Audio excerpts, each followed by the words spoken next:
Don't know who that is. By the way, You NFL gotta announced Google that the 2025 draft is in Green Bay. The 2026 draft will be held in Pittsburgh, Pennsylvania, where Dave Flemming is currently at PNC Park, high up in that press box, doing a great job with Javi Lopez as well. And Dave, we're speaking highly of you because last week at the PGA Championship, we saw you leading Sports Center. Oh, my gosh, you were anchoring Sports Center. What a story for you. What a day. What a day in Louisville, Kentucky for you, Dave, and good morning.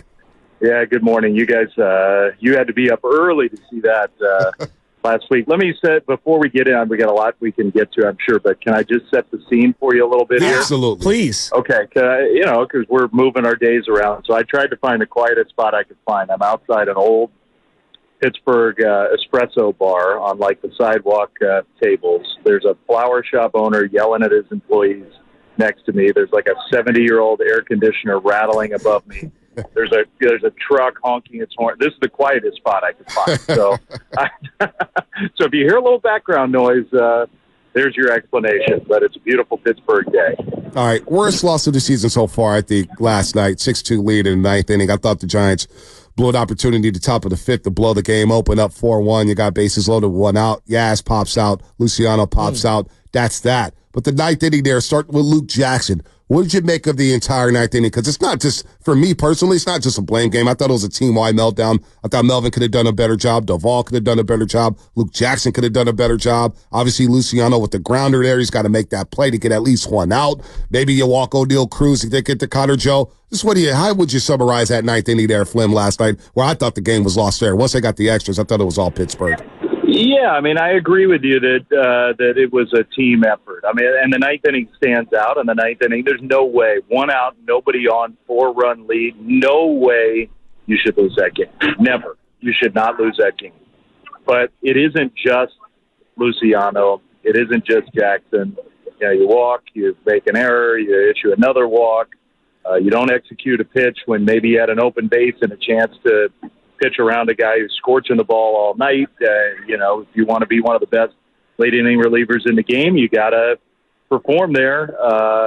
And Camilo's having a little trouble with consistency. Logan Webb didn't cover first base. That cost the Giants a run. They were 1 for 13 with runners in scoring position. It was a team effort and a very, very disappointing loss. It was. Well, I was listening to you and Javi, and you're breaking it down, and Javi's kind of dancing around it like, yeah, I don't know if I'd pitch to him here. And, you got the open base, and I just going through the data, and I know that there's an old school way Bob Melvin wants to do things. Like, I'm not going to allow a walk in this situation. This is our best pitcher. That's their best player. But if I walk them, now I got the game-winning run with 2 outs, and they're going to be moving on contact at second base. But, man, I'm looking at these advanced numbers, and, like, Cruz against righties, he's batting .368. Camilo against lefties, they're batting .278. And against righties with Connor Joe on deck, who would have been a righty, he's got guys hitting only .118 against him. Just that decision right there, is that on Camilo? Is that on Bob? Is that an organizational thing? Like, how did that shake down? Because, I mean, he threw an inside pitch. It was way off the plate on the inside, and Cruz just ripped it down the line.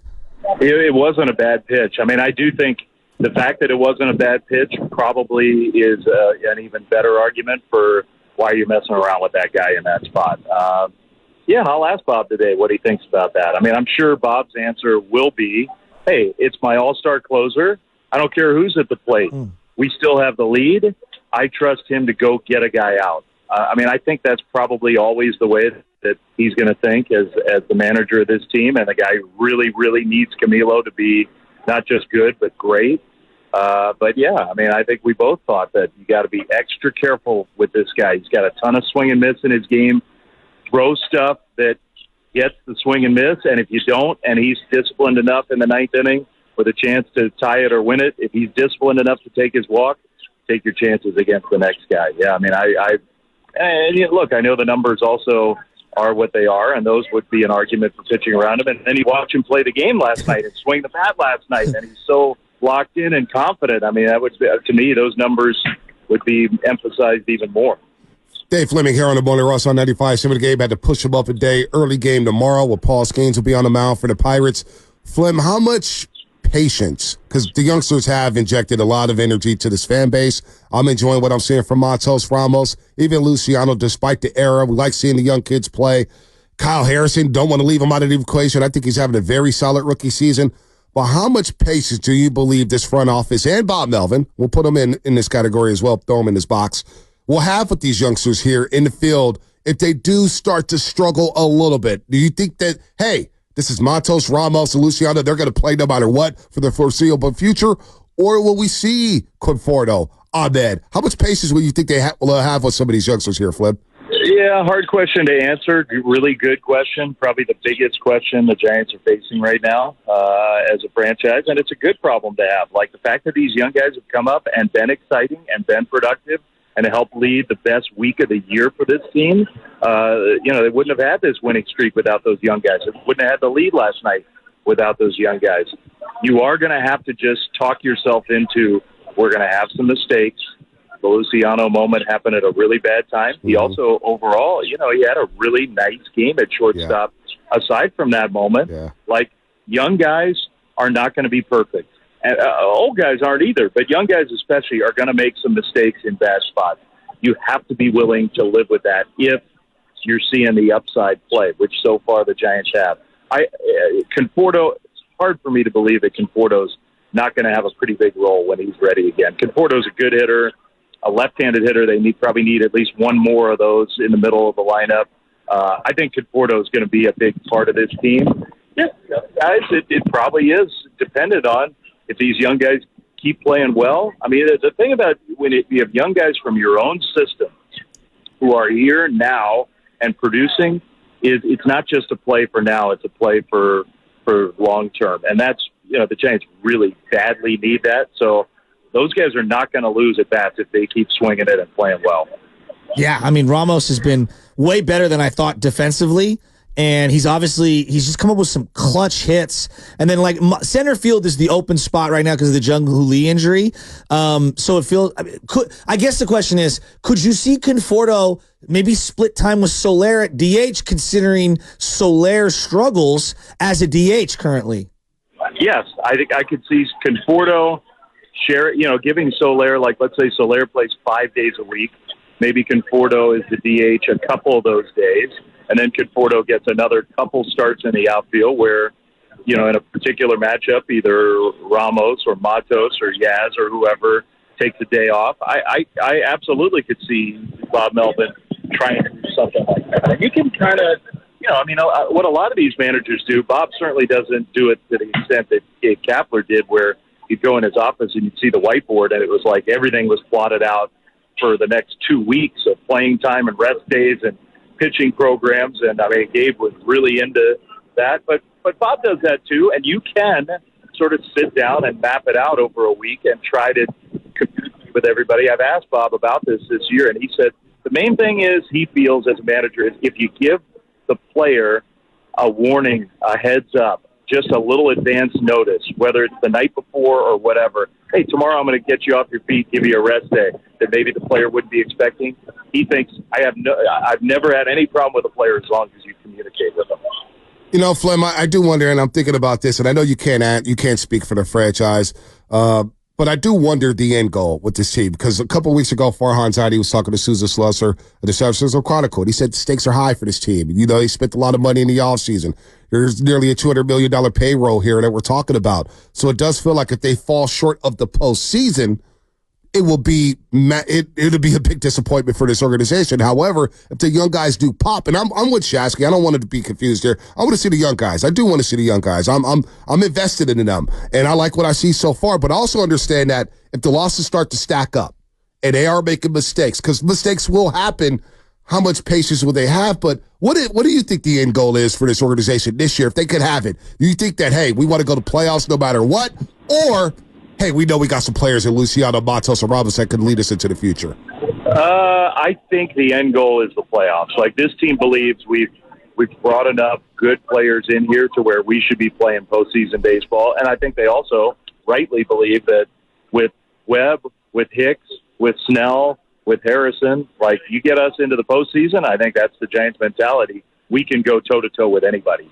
So I still think until it really looks like it's unlikely. And what are they, one game out of a playoff spot right now? Yep, one game. You know, the expanded postseason, the weirdness of the league has all helped to keep the Giants right in the mix. The priority is going to be finding a way to get there. And so if that means the young guys aren't performing and some of the veteran players get more extra playing time, I think that's what's going to happen, because I do believe this team feels like not just it can, but should be a playoff team.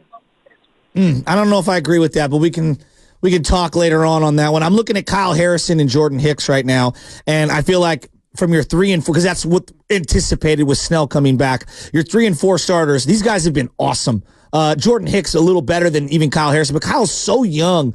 Seeing what these two have done thus far, is there anything that you kind of are worried about on the horizon coming up for either one of these guys? Both haven't been stretched out as starters for an entire season. They've had a great start to the year, and I feel like they're a big part of why the Giants are still in this right now.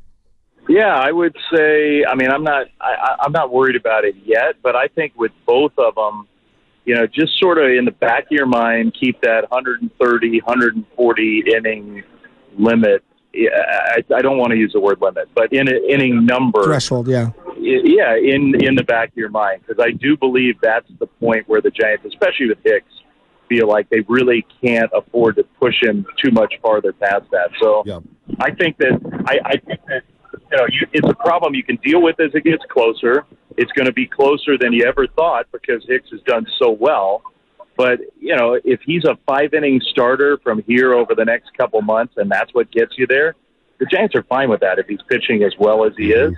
But they are ultimately, like, the thing to think about down the road to me is there's a little extra pressure on Robbie Ray being able to pitch. There's a little extra pressure on Tristan Beck coming back healthy. There's a little extra pressure on Alex Cobb actually getting healthy, and he's had one setback after another. Like, if none of those things happen, then this team is going to be in a little bit of a pickle. So I'm sure they're starting to think about all that stuff now.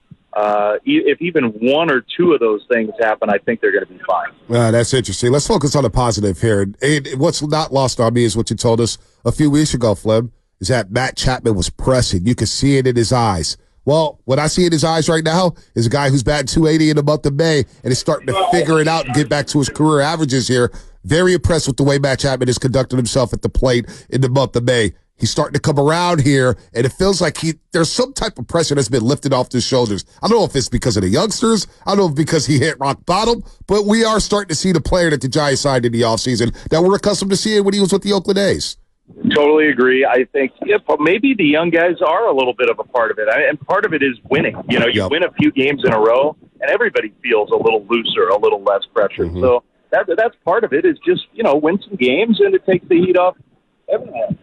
And so I think, you know, settling in, feeling more comfortable where you are, not feeling like you've got a year contract in every single at-bat, winning some games, having some young guys do some exciting things around you, all that stuff has helped. He looks like himself. I don't know if you guys paid any attention to all this StatCast bat tracking stuff and bat speed stuff that's just come out this week. I mean, it's really interesting. It's hard to integrate into the broadcast because it's a little complicated. But, you know, Matt Chapman's got like elite top 10 MLB bat speed.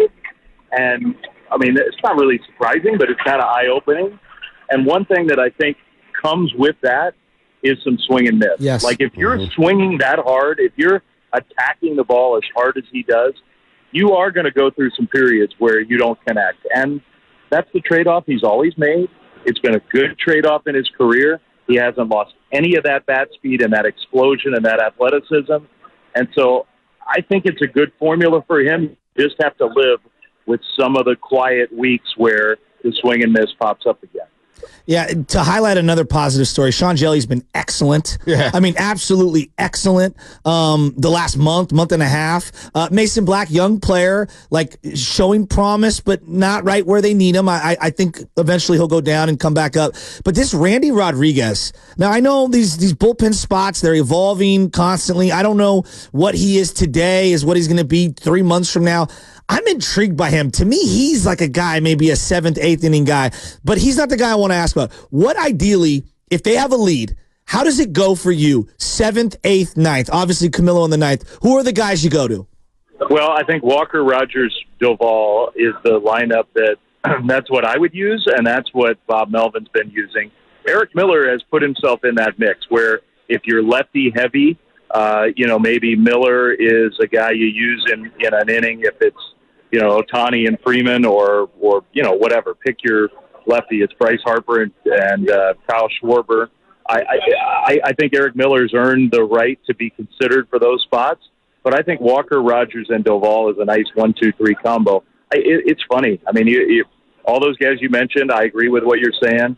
You look at the Giants bullpen, the arms and the names and the stuff, and it looks good to me. It looks like a good Major League bullpen, and their numbers stink. Like the Giants bullpen is like 28th in MLB in ERA.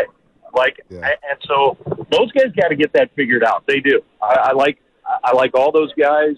They're working hard. It's not like they're not trying, but the performance has to be better. Those guys are better than that. And some of that is the underbelly of guys who probably shouldn't be here or shouldn't have been here or weren't ready to be here and were pressed into service because of all the injuries. But part of it is just a lack of performance. Like Luke Jackson, there's no excuse last night in a 4-run game for him not to be able to get 3 outs. Like he's good enough to do that.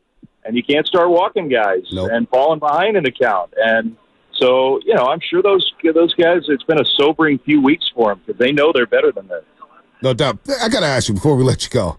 What's Pittsburgh like as a city? I've always been intrigued with the Three Rivers. I wanted to go out there last year for the opener for the Niners and the Steelers. I heard the hot pastrami sandwiches are really, really good. PNC Ballpark looks beautiful. Give us a little summary of what Pittsburgh's like. You've been going there for many years. Yeah, I think you should come here. It's an amazing city for its size. Like there's a lot of stuff here for what's not a really big town. You come through that tunnel from the airport. There's a tunnel. You go through the mountain, and it looks like you're just kind of in the Allegheny Hills, like you could be in West Virginia or Eastern Kentucky or something. And then you come through that tunnel, and there's that skyline that we show on the telecast every night. And it's like, wow. And all the Three Rivers are coming together, and there's bike paths and the hills nearby. It's framed so beautifully. And then the city's just got a lot of personality and character. Pittsburghers are they're very outgoing, kind of what you think about with, Philly, but with a little more sort of homespun, maybe less edgy. There's incredible culture here.